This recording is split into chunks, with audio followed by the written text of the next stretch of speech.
Plusieurs chefs d'État rassemblés pour un sommet que tous jugent décisif devraient s'engager lors de cette deuxième journée du sommet à enrayer la déforestation d'ici 2030.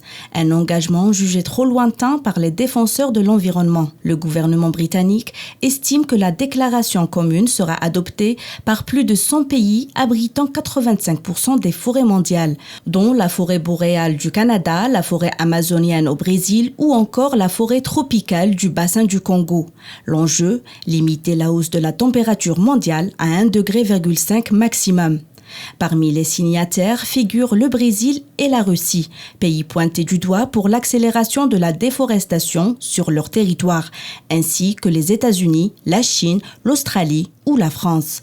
Tant critiqué pour sa politique environnementale, le gouvernement brésilien a annoncé des objectifs plus ambitieux en matière de réduction des émissions de CO2 et de lutte contre la déforestation. Selon le ministre brésilien de l'Environnement, la réduction des émissions de gaz à effet de serre devrait passer de 43 à 50% d'ici 2030 et de neutralité carbone d'ici 2050.